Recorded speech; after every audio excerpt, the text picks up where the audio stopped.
Bonjour à tous et bienvenue dans cette nouvelle vidéo d'analyse sur les crypto-monnaies. Alors aujourd'hui, on va passer en revue la situation d'un certain nombre de crypto-monnaies. Alors concernant le Bitcoin, on va passer ça en revue assez rapidement étant donné que je l'avais entièrement traité dans la vidéo d'analyse d'il y a 2 semaines. Donc pour ceux qui sont intéressés par une analyse long terme du Bitcoin, je vous redirige vers la vidéo qui a été publiée il y a environ 2 semaines où dedans je vous montre un petit peu dans quel cycle évolue le Bitcoin ainsi que ses droites de régression. Alors, dans cette vidéo, on va commencer comme d'habitude très rapidement avec le Bitcoin, mais je vais m'attarder un petit peu plus sur les alts ensuite. Alors sur l'unité de temps mensuel, sur le Bitcoin, eh bien vous le voyez, ça fait maintenant 4 mois qu'on est sur des mois baissiers. Alors le mois de juillet, il vient tout juste de commencer, donc il va peut-être pas se clôturer en mois baissier, mais on peut au moins comptabiliser, on va dire 3 mois de baisse depuis que le Bitcoin finalement a atteint son ATH des 60 000 $ environ. Si on bascule sur l'unité de temps weekly, on voit finalement que depuis la grosse baisse qu'on a eue au mois de mai, le Bitcoin ne fait que stagner. Il n'y a pas grand chose à faire, c'est ce que j'ai pu vous dire dans les précédentes vidéos d'analyse. C'est pour ça que d'ailleurs on a diminué un petit peu le rythme. On est maintenant à une vidéo d'analyse sur 2, tout simplement parce qu'il ne se passe pas grand chose sur les crypto-monnaies, pour ne pas dire rien du tout. Il y a vraiment très peu d'opportunités, pas mal de faux signaux. Donc le mieux en ce moment, c'est surtout de rester à l'écart parce que n'oubliez pas, si vous ne tradez pas, c'est aussi trader. Parce que si vous tradez et que vous forcez à trader et que vous prenez des trades perdants, vous allez juste perdre de l'argent. Votre capital va diminuer. Alors que si vous ne tradez pas, au moins votre capital, il ne bouge pas. Et ne pas trader, c'est aussi trader. Et en ce moment, c'est ce qu'il faut faire, c'est rester à l'écart jusqu'à obtenir des signaux d'achat vraiment intéressants. Donc là, sur l'unité de temps weekly, on est en train de ranger depuis environ maintenant quasiment 2 mois, depuis la mi-mai. Vous le voyez, on a parfois des semaines haussières, parfois des semaines baissières, mais ce qu'on remarque, c'est surtout beaucoup de volatilité. Vous voyez le corps des bougies ici par rapport aux mèches, eh bien on a beaucoup de mèches hautes, beaucoup de mèches basses, et le corps des bougies finalement, il est assez mince. C'est-à-dire quoi? C'est-à-dire que dès qu'on ouvre le lundi matin, eh bien on clôture le dimanche soir à peu près au même niveau que l'ouverture du début de la semaine. Donc c'est-à-dire que finalement, dans la semaine, on est monté un petit peu ou on est descendu un petit peu, mais dans l'ensemble, il ne s'est pas passé grand-chose. Donc si on a pris une position à l'achat, eh bien on n'a rien gagné. Si on prend une position en vente à découvert, eh bien on n'a rien gagné non plus. Donc le mieux, c'est de rester à l'écart. C'est ce qu'on a déjà pu faire depuis, vous l'avez constaté pour ceux qui sont dans le club privé, depuis maintenant un certain nombre de semaines, il n'y a quasiment pas de trade, tout simplement parce qu'il n'y a pas d'opportunité. Il faut préserver son capital lorsque le marché donne des faux signaux comme ça. Donc là, on est en train de ranger, on est à proximité de la borne basse des bandes de Bollinger, on est à proximité de la moyenne mobile 50, donc clairement, il n'y a pas photo, on est sur un fort niveau de support, le fameux support des 30 000 $, la valeur ronde des 30 000 $. Donc on est clairement sur des niveaux décisifs, là on voit qu'on est dans un gros range entre grosso modo les 30 000 et les 40 000 $, avec un niveau pivot à 35 000. C'est grosso modo les valeurs rondes. Donc clairement, si on casse par le bas le niveau des 30 000 $ et qu'on clôture en dessous des 30 000 $, c'est vraiment important d'avoir la clôture de la bougie, ça sera un très gros signal de baisse. Malheureusement, on cassera par le bas la valeur ronde des 30 000 $, mais également la moyenne mobile 50 que vous voyez ici en bleu et les bandes de Bollinger. Donc clairement, ça ne sentira pas du tout bon signe. Pour le moment, on n'est pas du tout dans ce scénario-là. Pour le moment, on ne fait que consolider et c'est tout simplement impossible de savoir ce que le Bitcoin va faire ensuite. C'est clairement un 50-50, il a autant de chances de sortir de son range par le haut que par le bas. Alors, pas vraiment 50% de chance. Pourquoi? Parce que il vient, vous le voyez, d'un mouvement baissier. Donc généralement, lorsque vous avez un range, on poursuit le mouvement précédent. Ce n'est pas toujours vrai, évidemment, c'est jamais 100%, mais il y a de fortes chances que vu qu'on vient d'un mouvement baissier, on se stabilise un petit peu avant d'avoir une nouvelle vague baissière. Mais encore une fois, pour le moment, ça ne sert à rien d'essayer de deviner ce que va faire le Bitcoin. Il faut tout simplement patienter, avoir une clôture de bougie, soit en dessous des 30 000 $, et là, ça ne sentira clairement pas bon sur le Bitcoin au moins tout au long de ces prochains mois, ou bien on continue comme ça à stagner pendant un long moment au sein de ce range. Et c'est plutôt le scénario que je privilégie pour le moment, c'est d'avoir un mois de juillet où il ne se passe finalement pas grand-chose. Les crypto-monnaies vont continuer à consolider. Parfois, on ira titiller les 30 000 $, parfois peut-être les 36 000, 37 000, mais dans l'ensemble, il ne se passera pas grand-chose avant, d'ici la fin de l'année, espérons-le, avoir une reprise de la tendance haussière. Si on bascule sur l'unité de temps daily, on le voit beaucoup plus précisément ici, le range. Donc on voit un niveau qui a été testé à nombreuses reprises sur les 41 000 $ environ. Également ici, à plusieurs reprises, que ce soit avec les mèches ou les corps des bougies, à environ 31 000 $. Et on voit ici la zone pivot des 35 000 qui a servi plusieurs fois de support et qui est maintenant devenue résistance. Alors, pourquoi je vous disais il y a quelques instants que ça ne sentait pas forcément bon? Tout simplement parce qu'on vient ici d'un mouvement qui est baissier, on fait des sommets qui sont de plus en plus bas et des creux qui sont de plus en plus bas. On a la moyenne mobile 50 qui est fortement baissière, on a les bandes de Bollinger qui sont en train de se contracter.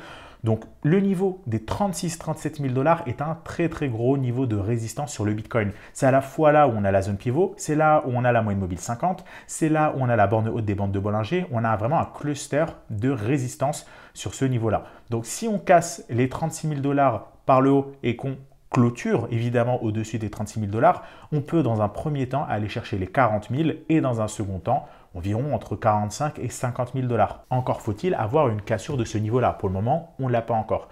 Et deuxième chose, le scénario qui pour le moment semble être en train de se produire, en tout cas qui a la plus grande probabilité de se produire, c'est tout simplement de continuer à ranger entre les 30 000 et les 35 000 $.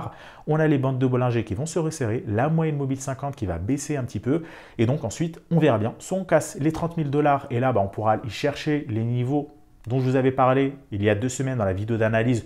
Donc, grosso modo, le premier niveau, il a 25 000 et le second, il a 20 000 $. C'est à chaque fois ces valeurs rondes qui fonctionnent très bien sur le Bitcoin. Par contre, si on continue à ranger comme ça et qu'on casse vraiment de manière franche 37 000 $, eh bien là, on pourra repartir au moins à court terme dans un mouvement qui est haussier. Donc voilà pour l'analyse du Bitcoin. Finalement, le Bitcoin, c'est le plus simple à analyser. On le voit ici, les niveaux de support et de résistance sont clairs. Ce n'est pas du tout le cas des alts. Les alts sont très très volatiles, beaucoup plus sur le Bitcoin. Alors imaginez bien, lorsque vous voyez ici le Bitcoin avec de nombreuses mèches, le massacre que ça doit être sur le graphique des altcoins. Parfois ça monte, parfois ça redescend et il y a pas mal d'altcoins qui sont vraiment difficiles à lire. Donc là, moi, dans cette vidéo, je vais passer très rapidement en revue certaines, mais dans l'ensemble, elles sont toutes à peu près dans la même situation.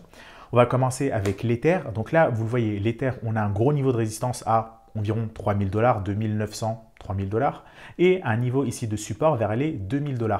Mais dans l'ensemble, on voit que ces niveaux-là sont peu respectés. Alors, les 2 000 et les 3 000, c'est grosso modo des valeurs rondes, mais les niveaux intermédiaires ne sont pas du tout respectés. Et là, on monte brutalement, on redescend, on fait de longues mèches, on remonte aussitôt.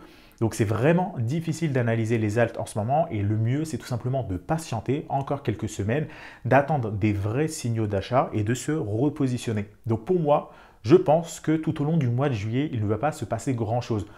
Quand je dis ne pas se passer grand-chose, ça reste les crypto-monnaies. C'est volatile. On peut avoir des grosses hausses de 20%, des baisses de 20%, mais dans l'ensemble, ça reste de l'ordre du négligeable, de l'ordre du range de la volatilité qu'on a habituellement sur les cryptos. On n'aura pas un bull run qui va faire x10 à la fin de l'été. En tout cas, ce n'est pas du tout le scénario que je privilégie. Donc, pour le mois de juillet, je pense qu'il ne se passera pas grand-chose sur les crypto-monnaies. En tout cas, pour ces prochaines semaines. Et ensuite, on verra en fonction des différents signes d'achat, des différents patterns que va construire le prix. Alors ici, sur l'Ether, on arrive pareil sur une grosse zone de résistance. On a les bandes de Bollinger qui sont en train de s'aplatir. On arrive sur la moyenne mobile 50 qui sert normalement de résistance. On le voit ici à une reprise, ici à une deuxième reprise. Et donc là, vous voyez, potentiellement, on peut avoir une troisième fois résistance sur la même 50 avant de redescendre, chercher des niveaux plus bas. Et il y a de la marge. Sur les altcoins, clairement, il ne faut pas dire que les alts, elles ont perdu 60-70% et qu'elles n'ont plus de potentiel de baisse. Non, elles ont encore un potentiel de baisse, même si on aimerait tous que le bull run revienne et que les crypto-monnaies remontent. Je vous rappelle que les crypto-monnaies évoluent par cycle. Et même sur une forte année haussière comme en 2017, on avait eu plusieurs fois de grosses purges. Alors peut-être pas non plus de manière aussi brutale que ce qu'on a pu avoir en mai dernier, mais on avait quand même eu plusieurs fois une grosse purge du marché. Donc là, on a clairement de la marge, vous le voyez, sur l'Ether, pourquoi pas d'aller chercher le niveau ici, vous voyez, des 1300 $. On peut très bien imaginer un Ether ici qui casse son niveau des 2000 $ et revienne chercher les 1300 $ qui serait pour le coup un niveau beaucoup plus intéressant d'achat. On va continuer sur d'autres crypto-monnaies. Alors ici, on a l'Ether contre le Bitcoin. L'Ether contre le Bitcoin, vous ne voyez, pas grand-chose à dire. Ça, si je dézoome, je vous l'avais déjà analysé plusieurs fois ce graphique-là, on constate que finalement, depuis à peu près 2 ans, il est plus intéressant d'avoir de l'Ether que du Bitcoin. Parce que vous le voyez, Ether contre Bitcoin est plutôt dans un mouvement haussier, c'est-à-dire que l'Ether surperforme le Bitcoin. Maintenant, attention, l'Ether est aussi plus volatile que le Bitcoin et plus risqué que le Bitcoin. Donc, il faut toujours mesurer un petit peu le risque par rapport à ça. Mais vous le voyez, depuis 2 ans, l'Ether surperforme le Bitcoin. Pour le moment, on n'est pas non plus sur un retraçant. On voit en effet qu'on a des sommets qui sont actuellement de plus en plus bas, qu'on est potentiellement sur une zone ici de résistance. On a la MM50 qui sert de résistance. Alors sur la bougie d'aujourd'hui, on semble vouloir la transpercer. Hier et avant-hier, ce n'était pas encore le cas. On a les bandes de Bollinger qui étaient plates. Maintenant, elles semblent en train de se réouvrir. Donc peut-être que l'Ether va reperformer le Bitcoin, ce qu'il n'a pas pu faire depuis maintenant environ 2 mois. Vous voyez que depuis 2 mois, dans l'ensemble, l'Ether perd plus de valeur que le Bitcoin. Mais on peut espérer un retournement. En tout cas, l'Ether a plus de potentiel selon moi que le Bitcoin en termes de hausse pour ces prochains mois, même s'il reste évidemment plus risqué. Il ne faut pas l'acheter aveuglément et dans tous les cas, la question c'est pas est-ce qu'il faut avoir du Bitcoin ou de l'Ether, c'est tout simplement d'avoir des deux. Mais après, la pondération, c'est à vous de choisir en fonction de votre aversion au risque, peut-être 70-30, 50-50, peu importe, ça c'est à vous de voir. On bascule maintenant sur la prochaine crypto-monnaie, alors c'est AVAX. On bascule maintenant sur la prochaine crypto-monnaie, alors c'est AVAX. Alors vous voyez, sur AVAX, pour le coup, cette crypto-monnaie-là a des niveaux assez clairs, même si elle ne fait que perdre en valeur. On a ici le niveau de résistance des 40 $, un second niveau des 20 $ et enfin un troisième ici à 15 $. Donc vous voyez là, les niveaux, ils sont quand même assez clair. C'est de toute façon les mêmes niveaux que je vous avais présentés dans une précédente vidéo d'analyse. Donc là, vous voyez, on a une belle résistance. Ici, on a un beau support qui est devenu résistance. Et là, pareil, on a un beau support qui est devenu résistance. Donc pour le moment, AVAX est toujours baissier. La MM50 est fortement baissière. Tout est baissier. On continue maintenant avec une autre crypto-monnaie, ici le Cardano, ADA. Vous voyez que ADA, depuis février maintenant, donc depuis environ 5 mois, il est en train de ranger. Il a bien poussé à la hausse en fin d'année dernière et sur le mois de janvier, mais depuis février, il ne fait pas grand-chose. Depuis la fin février, il ne fait que stagner, vous le voyez au sein d'un range. Il l'avait rapidement franchi par le haut, tout de suite réintégré pour retester le support. Et là, on est toujours à l'intérieur de ce range sur le Cardano. Et on arrive, encore une fois, ici sur cette crypto-monnaie-là, sur un niveau de résistance. On a la borne haute des bandes de Bollinger, on a la moyenne mobile 50 et on a aussi la fameuse zone de résistance qui est sur la valeur ronde des 1,50 $ environ. Donc pareil, là aussi on a un cluster de résistance. Donc on est sur des niveaux décisifs sur les crypto-monnaies. Est-ce que pour autant il faut acheter maintenant? Je ne le pense pas. Je vois beaucoup de personnes qui se précipitent pour acheter, mais on n'a pas encore de signaux d'achat pour le moment. On arrive sur des fortes zones de résistance. C'est sûr que si ces fortes zones de résistance cèdent, et bien là on est reparti sur un beau bull run. Mais là pour le moment, on peut surtout bloquer sur ces niveaux de résistance et après, tout au long de cet été, redescendre un petit peu, pourquoi pas rechercher ici le niveau de support. Ce que je vous dis ici sur le Cardano est valable sur plein de crypto-monnaies. Ce que je dis ici, ce n'est pas d'acheter ou de vendre. Ce que je dis ici, c'est qu'on n'a toujours pas de signaux d'achat et que à moyen terme et à court terme, la tendance, elle est toujours baissière. Alors oui, à long terme, elle est haussière, mais à court terme, elle est toujours baissière. Donc, il vaut toujours mieux être dans le sens de la tendance. Et là, si on souhaite acheter, on n'est pas dans le sens de la tendance. Il vaut mieux patienter un petit peu plus. On continue maintenant avec le Link. Alors, le Link, c'est peut-être la seule crypto-monnaie qui est à peu près intéressante. Mais je dis à peu près, pourquoi? Parce que ça me dérange étant donné que la très grande majorité des crypto-monnaies sont actuellement en tendance baissière, sont plutôt sur des setups de vente que des setups d'achat, alors que le Link, vous le voyez, à chaque fois qu'il corrige, il reprend de la valeur. Il est en tendance haussière depuis maintenant 2 ans. C'est l'une des rares crypto-monnaies qui a su surperformer le Bitcoin. Il n'y en a pas tant que ça des crypto-monnaies qui ont surperformé le Bitcoin ces dernières années. Il y a le Link, il y a le Cell, il y a le Theta, etc., etc. Mais il y en a très très peu, il n'y en a pas beaucoup. Ça se compte vraiment sur les doigts de 2 mains. Et le Link en fait partie. Et finalement, si on regarde les corrections du Link, regardez ici, on a à peu près perdu 68% en valeur. Sur cette correction-là, on a perdu pareil, à peu près 68-70%. Sur cette correction-là, pareil, on est à peu près du même ordre de grandeur, un peu plus de 60%. Et sur la correction actuelle, on est à peu près à 70%.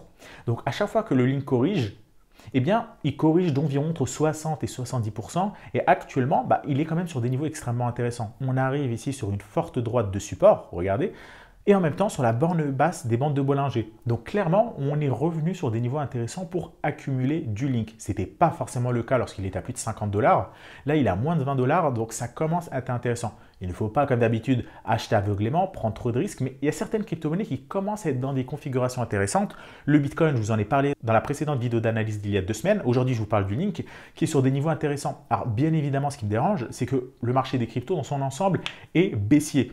Donc, si tout perd en valeur, il est assez peu probable que le Link, pendant ce temps-là, continue à surperformer. Maintenant, on ne sait pas. On ne sait pas si les crypto-monnaies vont reprendre de la valeur ou pas. Et donc, si vous pensez que les crypto-monnaies peuvent reprendre de la valeur cet été, il vaut mieux essayer d'être sélectif et de vous positionner sur les crypto-monnaies qui sont les plus intéressantes graphiquement.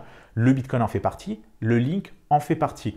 Et c'est à peu près tout. Il y en aura peut-être d'autres, je vais vous les présenter dans cette vidéo, mais il n'y en a pas beaucoup. Donc si vous vous exposez sur des crypto-monnaies qui ont des bons setups, pas forcément des setups d'achat, mais au moins des configurations potentielles de rebond, déjà là, vous diminuez un petit peu le risque.